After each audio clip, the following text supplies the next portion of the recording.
Every day, we're online doing, well, everything. Shopping, working, connecting. But do you ever stop and think, like, who's actually watching? Who's got that data? And is it safe? Especially if you're here in North Carolina living or working digitally, these questions, they're becoming really critical. Welcome to the deep dive. Today, we're going to cut through some of the noise and really focus on cybersecurity, user data privacy, and interestingly, the growing innovation scene right here in North Carolina for cyber stuff. We've pulled together some key sources, things like the NC Department of Justice's 2022 data breach report. We'll look at state laws, government actions, some studies on building these like cybersecurity hubs, practical tips for you and for businesses. Our mission really is to figure out what's actually happening here in NC, what the state's trying to do about it, and importantly, how you can protect yourself better. But before we really get into it, we want to say a big thank you to our sponsor, www.cisomarketplace.com and www.cisomarketplace.services. They support us bringing these kinds of important discussions to you. Okay, so let's set the scene. The NC Department of Justice, the NCDJ, their 2022 data breach report, it paints a pretty stark picture. Just in 2022, we're talking 1,900 reported breaches. And get this, impacting over 3 million North Carolinians. That's huge. It really is. That's the second highest number of people affected in 1 year. The only year worse was 2017, mostly because of that massive Equifax breach. Remember that? Yeah. That hit almost 5 million people just in NC. Wow. So this isn't exactly new then. Not at all. If you look back since 2005, the numbers are kind of mind-boggling. Over 24 million people in North Carolina affected by 12,820 breaches. It shows this is a persistent, ongoing problem. So what do these numbers really tell us? Is it just getting worse, or is the type of threat changing? Well, that's the key point, really. It's not just the volume. What the patterns show is a big shift in like how sophisticated attackers are getting and who they're targeting. For the second year running in 2022, hacking and phishing, that was almost 90% of all breaches. And these aren't, just random tries. Often they're the first step the way in for ransomware attacks. Ransomware. We hear about that all the time. Exactly. And it absolutely skyrocketed. Ransomware attacks made up 45% of reported breaches in 2022. That's a record 857 incidents. It signals a real move from just stealing data to basically direct extortion, demanding money. Which means businesses and government have to think differently about defense, right? And not just preventing theft, but preventing being locked out or held hostage. Precisely. It demands a more proactive stance. And while hacking and phishing are the big ones, other things are happening too. Email breaches are over 29%. And unfortunately, we also saw small increases in things like accidental data release, lost or stolen laptops or phones, and even insiders, employees, or contractors stealing data. It's coming from all angles. So multiple threats. And who's getting hit the hardest? No big surprise, really. General businesses took the biggest hit, about 52% of reports. Then financial services and insurance, around 20%, and healthcare at 16%. They're targeted because, well, that's where the sensitive financial and personal data is, high-value targets. And these aren't just statistics, right? We've seen some pretty major incidents here in NC recently. Yeah, absolutely. Take the education sector. Back in December 2024, there was that PowerSchool data breach. It compromised student and teacher info across the state names, contact details, birthdays, even some medical alerts, and, crucially, Social Security numbers. That's incredibly sensitive data, especially for students. It is. And then just this past May, the attackers contacted school districts again, demanding Bitcoin, even though PowerSchool had apparently already paid a ransom. And the chilling message was, basically, the data wasn't destroyed, it's still out there. Which really highlights the persistence, doesn't it? Paying the ransom doesn't guarantee the data is gone or won't be misused later. Exactly. And it's not just schools. Healthcare, too. February 2025, Asheville Eye Associates reported a breach hitting almost 200,000 people. Names, addresses, medical treatment info, insurance details claimed by a group called Dragon Force Ransomware. Wow. That really drives home that no sector is immune. The impact on individuals can be huge and last for years. It really underscores the need for vigilance. Keeping up with these threats is just vital for any organization. And that's where resources come in handy. Our sponsor, www.cisomarketplace.com, actually offers a lot of tools and solutions designed to help businesses navigate this whole complex mess. So with all these threats, you have to ask, right, what's North Carolina actually doing legally to protect people? Well, the state does have a solid legal foundation. There are two key laws. The NC Identity Theft Protection Act, that's NC General Statute, Section 7560, and the Breach Notification Law, Section 75-5. Okay, so what do those laws actually do? They're critical because they define what counts as personal information. Things like your social security number, driver's license, bank account numbers, credit cards, PINs, email addresses, even digital signatures, biometric data like fingerprints and passwords. Very specific. That detail is important, I imagine, so everyone knows what data needs protecting. Absolutely. And the law also defines a security breach. It's not just any unauthorized access. It's access to unencrypted personal info where illegal use is likely or where it creates what they call material harm. Material harm. So basically access that could actually hurt someone. Exactly. It means the law focuses on breaches that have real potential consequences. And when that happens, there are clear obligations. Yeah. Businesses and government agencies that have NC residents' personal info have to notify the affected people without unreasonable delay after finding out about the breach. Without unreasonable delay, okay. And for local governments, it's even stricter. State law requires them to report breaches to the NCDOJ. The notices have to be clear, explain what happened, what data was involved, what the business is doing, provide contact info, and advise people to be vigilant, check statements, monitor credit reports, that kind of thing. What if it's a really big breach? If it affects over 1,000 people, they also have to notify the Attorney General's Consumer Protection Division and the National Credit Reporting Agencies. And there's more potentially coming to them. New privacy bills, HB 462 and SB 757, were introduced this past April. They propose giving the AG exclusive enforcement power with fines and chances to fix issues, so that they're looking to strengthen it further. Okay, so strong laws are one piece, but how does the state government itself organize its defenses? What's the bigger picture? Well, the state is definitely active. There's the NCDIT Office of Privacy and Data Protection. That's within the NC Department of Information Technology, or NCDIT. They lead the state's privacy efforts, provide guidance, training, support to agencies, making sure everyone's following statewide standards. They're focused on protecting individuals' personal data across state government. So a central coordinating office. That makes sense. Right. And there's mandatory incident reporting for local governments. They have to tell NCDIT within 24 hours if they discover a cyber incident, especially if it hits critical infrastructure, lots of people, or essential IT systems. They strongly encourage private companies to report too, which helps everyone understand the threat landscape better. And I know North Carolina did something pretty bold regarding ransomware payments. Yes, that's a big one. North Carolina was actually the first state to ban state agencies, local governments, and public schools from paying ransoms in ransomware attacks. That was Senate Bill 105 back in 2021. The goal is pretty clear. Take away the financial incentive for the criminals. That is a bold move. Does it put extra pressure on those agencies to have really good backups and recovery plans, since paying isn't an option? Absolutely. It basically forces them to invest heavily in prevention and resilience because the easy way out, paying the ransom, is off the table. It's a long-term strategy, really. You could argue it pushes them to harden their defenses more aggressively than they might otherwise. Makes sense. So what happens when an incident does get through? Who coordinates the response? That's where the NC Joint Cybersecurity Task Force, the JCTF, comes in. It's a really cool collaborative model. You've got law enforcement, emergency management, the NC National Guard Cyber Unit, a special IT strike team for local governments, plus federal agencies all working together. Wow, that's quite a team. It is. They provide coordination, resources, technical help, even on-scene response. Since 2019, they've helped with over 60 major incidents. In 2021 alone, they handled 29, and 18 of those involved local governments. Governor Cooper made it official with an executive order in 2022, really cementing this whole-of-state approach. So a coordinated response capability. Exactly. And there's also the NC Information Sharing and Analysis Center, or NCISAC. Their job is to boost readiness and make sure threat information flows both ways from the state out and from entities back to the state.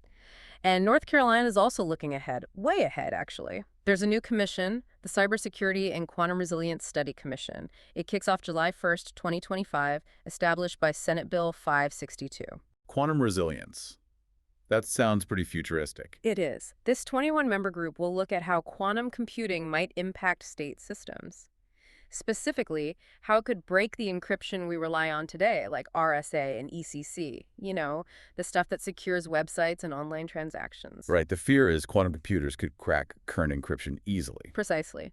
So they'll also look at risks to critical infrastructure, the Internet of Things, smart cities. They need to identify vulnerabilities, figure out what quantum resistance standards look like, and propose a plan for the state. And importantly, the bill specifically mentions leveraging NC's robust academic and technological ecosystem for this. That's really forward-thinking. Addressing a threat before it fully materializes. It shows a serious commitment, From laws to response teams to future-proofing. It's a multi-layered strategy. And of course, for businesses trying to navigate all this now, implementing the right defenses is key. Our sponsor, www.cisomarketplace.services, offers expert help and services for exactly that. What's really fascinating here is how North Carolina isn't just playing defense. It's actively trying to build something for the future. It's cyber resilience. This ties into that whole idea of innovation ecosystems or cyber hubs. Innovation ecosystems, Right. like Silicon Valley, but for cybersecurity. Sort of, yeah. Even though cyber threats are global, the solutions, the talent, the startups, the research often come from very localized clusters.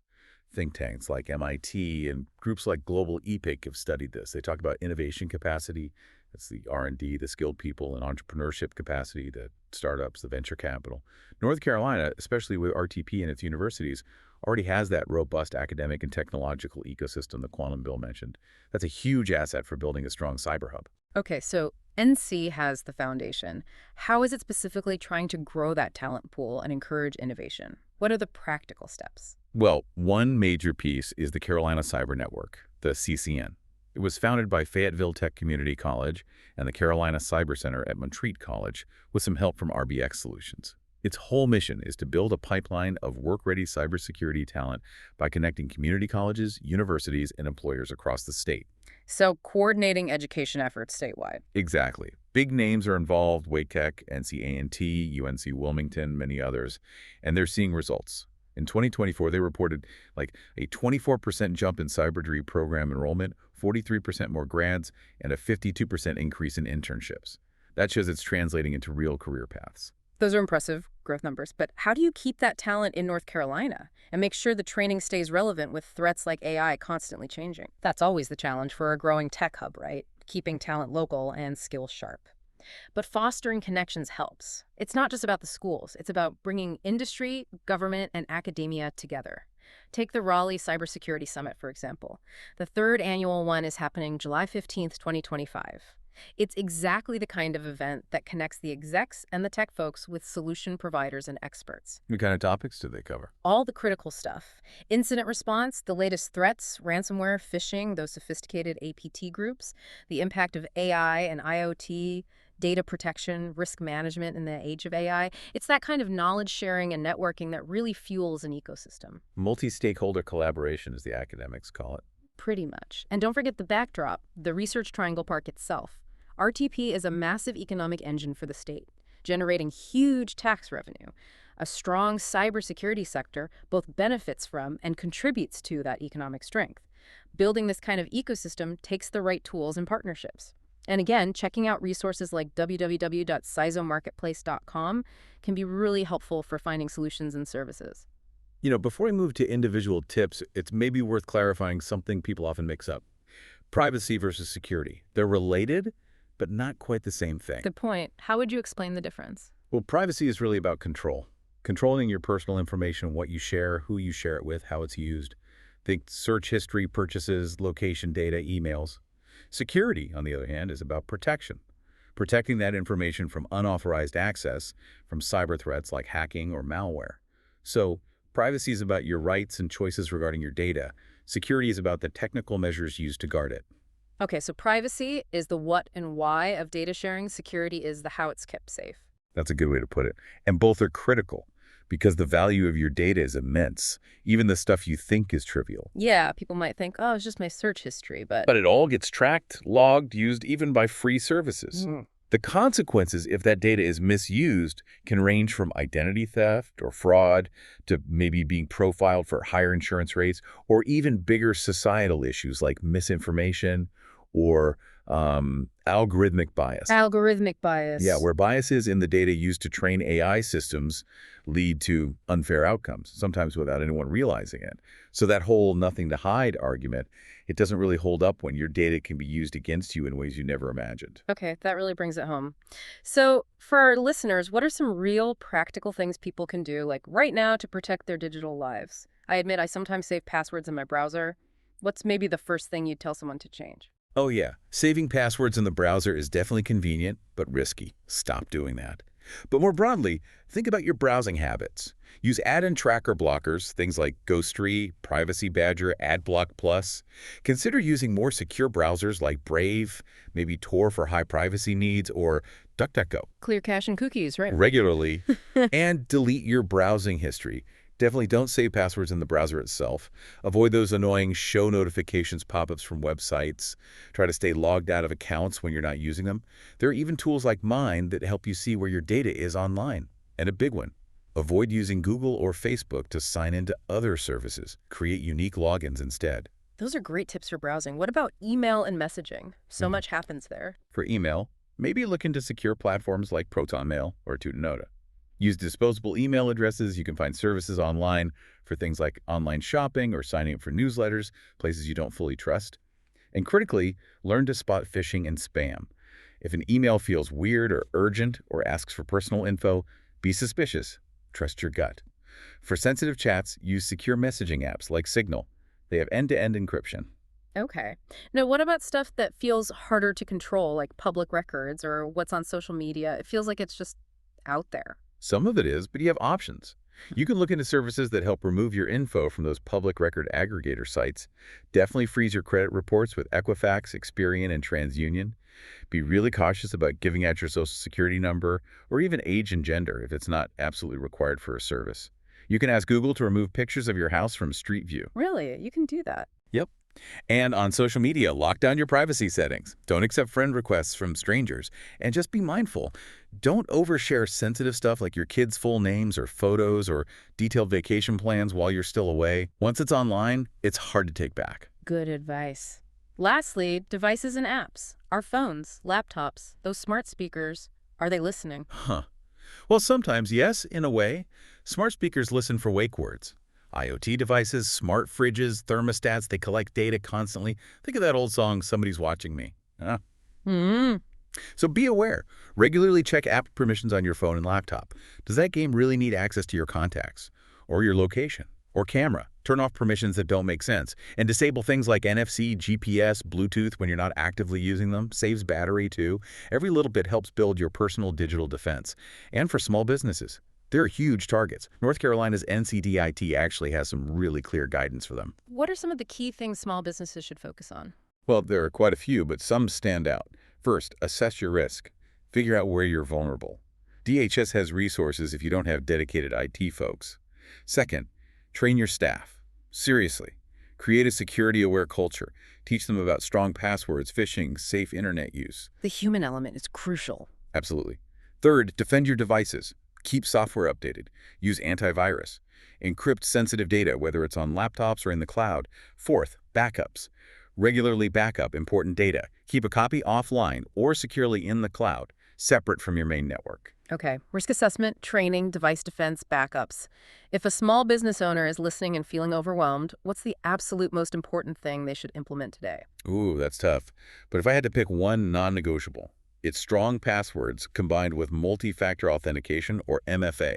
MFA, that's the extra code you get on your phone, right? Yeah, exactly. Require unique, complex passwords. Think 12 characters or more. Mix of types. Change them regularly. But crucially, turn on MFA for every sensitive account, email, banking, cloud services. It adds a huge layer of protection against stolen passwords, which is how many breaches start. It's probably the single best security improvement most businesses can make quickly. Strong passwords and MFA. Got it. These practical steps for everyone and for businesses really are vital for staying ahead. And remember, you can find more solutions and expert guidance over at www.cisomarketplace.com and www.cisomarketplace.services. Wow, That's quite a deep dive. We've seen North Carolina is definitely a busy place digitally, facing some really significant cyber challenges affecting millions. Yeah. But it's also clear the state is actively working on defense, from laws and response teams like the JCTF to building that talent pipeline with the Carolina Cyber Network, and even looking ahead with things like the Quantum Commission and fostering those innovation hubs. Yeah, I think the big takeaway is that cybersecurity and privacy, they aren't just tech issues anymore. They're fundamental to our daily lives here in North Carolina, to our economy, our public safety, and importantly, your awareness, the steps you take. They really do matter in this collective effort. It's not just a government thing, it's an all of us thing. That's a great point. What? Which leads to a final thought. Considering how fast things like AI are moving and this looming potential of quantum computing, How does our vigilance, both as individuals and collectively as a state, need to evolve in the coming years to keep our digital future secure? Something to think about. A huge thank you again to our sponsor, www.cisomarketplace.com and www.cisomarketplace.services. Definitely check out their resources for the latest in cybersecurity tools and insights. Until next time, stay curious and stay secure.